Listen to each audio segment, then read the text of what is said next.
नमस्कार, म चाहिँ आज दिउँसो घटेको घटना सेयर गरौँ भनेर यो भिडियो बनाउँदैछु। आज दिउँसो चाहिँ के भयो भन्दाखेरि म मेरो 3 जना साथीहरूसँग कोठा खोज्नको लागि गएको थिएँ हैन। कोठा खोज्न भन्दा पनि एउटा साथीलाई थाहा रहेछ हामी बसेको भन्दा अलिकति उता हो, त्यो घरमा चाहिँ कोठा खाली रहेछ भनेर थाहा रहेछ।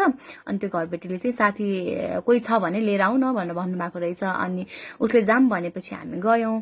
अनि गइसकेपछि मैले कोठा हेरेँ। कोठा हेर्दाखेरि मलाई चाहिँ राम्रो लाग्यो, सबै राम्रो लाग्यो। अनि त्यसपछि मैले मलाई चाहिँ राम्रो लाग्यो भनेर भने। त्यसपछि भाडाको कुराहरू भयो। अनि उहाँले राम्रोसँग बस्नुपर्छ, के भन्छ अरे अबेला आउने, यताउता हल्ला खल्ला गर्ने, मान्छेहरू धेरै ल्याउने, यस्तो चाहिँ गर्न पाइँदैन भनेर भन्नुभयो। मैले हामी पढ्ने मान्छे, काम गर्ने मान्छे, त्यस्तो हल्ला खल्ला यता त्यता त हुँदैन, राम्रैसँग बस्ने हो बसेपछि भन्ने कुरा गरेँ। अनि उहाँले ठिक छ, खुसी लाग्यो मलाई पनि, आफ्नै छोरीहरू जस्तो मान्छे, अब एउटै घरको मान्छे जस्तो भएर बस्नुपर्छ। बसिसकेपछि भाडामा बस्नेलाई पनि हामीले त्यसरी हेप्नु हुँदैन।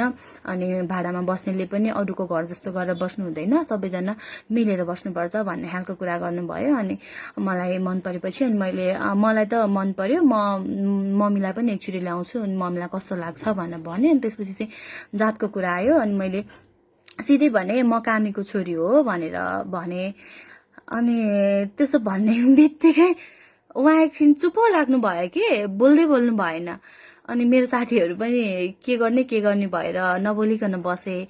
अनि त्यसपछि उहाँले अन्कनाएर म पछि खबर गर्छु, तपाईँको नम्बर दिनु न भनेर भन्नुभयो। अनि मलाई त्यो हुन्छ नि एकदम नराम्रो लागिसकेको थियो, तर पनि साथीहरूको अगाडि सबैजना थियो। त्यो हुँदाखेरि मलाई केही पनि फरक परेको छैन जस्तो एक्ट चाहिँ मैले गरिरहेको थिएँ, तर मलाई एकदम चित्त दुखिसकेको थियो। अनि मैले चाहिँ ठिकै छ, के भन्छ अरे आउन मिल्ने कि नमिल्ने, मेरो जुन साथी थियो नि मलाई रुम छ भनेर भन्ने, ऊ साथीको नम्बर चाहिँ उहाँसँग थियो। अनि उसलाई नै भनेर खबर गरिदिनु न मिल्ने कि नमिल्ने भनेर। अनि हामी त्यहाँबाट फर्क्यौँ।